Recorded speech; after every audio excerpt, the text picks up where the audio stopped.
even go on record that Mutodori is a really great thing to play with. And there's a reason why it's at the highest level of the training.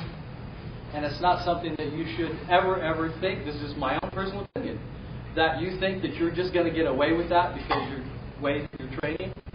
It is the highest level of teachings for reasons, because it's only done if it's an absolute, positively last resort in the moment. And you have to be very skillful and very crafty to make it happen. If you think that you're just going to stand there and be able to do Mutodori against a real live sword cut from me, or someone that knows how to use a blade, I think that you have a new lesson to learn. Okay? And if there's anybody that wants to do that with a live blade, I can share that with you. I'll put 10 grand, 50 grand on the line that you're going to get cut. That's how confident I am. Maybe wrong, but I never would catch anyway, so you probably win.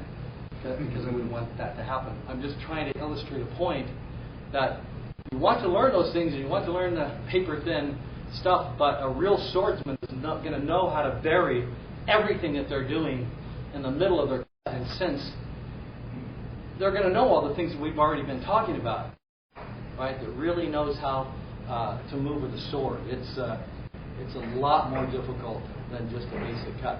It's a great practice. It's a great practice. And I've been doing, even the Mutodori type practice, since the early 1980s. So yeah, I'm a firm believer.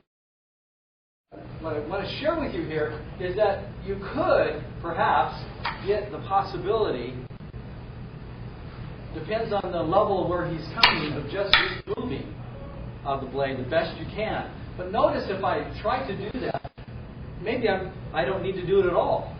Depends if he's doing maybe a ski of sorts, that I'm just riding this for a moment. This is a dangerous position for me to be in. I wouldn't stop. I was just trying to show you this. I would have to ride this up and get into a position where I can finish this. Okay? But I couldn't do it. You wouldn't have been able to see what I'm doing. If you only have the moment, right, that maybe that's it. Of course, you're going to need to use more Tatsubaki, moving your body. Boom, now you're in here. Of course, you have to be aware to do something else, finish whatever else that you're doing. He falls into it, looking to see if someone else is going to pick up the blade, and then whatever. Okay? Do the next thing. Got that idea?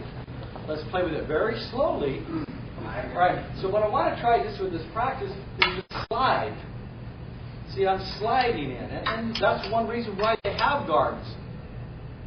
It's to guard the hand.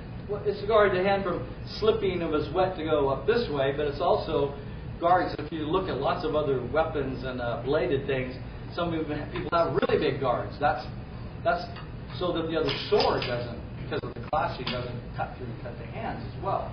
All I want you to do is somehow practice to see where you can get this to slide. Now I'm doing my timing late and all the rest of that so you can see what's going on. Maybe this razor thin is just because you're doing that. That's more than... But just I'm wanting to demonstrate these things clearly. Maybe it's just that. You see the hole. You're looking through and you see the hole and you're just piercing that. If this happens to be part of the blocking that you're setting up for your safety or your shield, as some people are saying, then I'm just shielding with that, just for that nano moment. It may bounce, but I'm so knowing where my weapon's going to go that I've already got that. Of course, I'm going to keep moving, keep changing where it's automatic, and finishing if I need to, or taking the weapon. Okay. Reuse it in case someone else is fighting, which they probably will. Thank you. And I love it. When you kill somebody and they give you your weapons back. And you get to take theirs too. Okay, so you can also do this with a longer blade, right? They're cutting, right? And you're just catching. You can turn and twist it to the side. Now I'm at a distance where it's almost going to get me, but my continuation will already be there. Okay? It's more of this indication, right? I'm just here, just get to slide it that way. I'm at my distance, and of course I can stop that, can't I?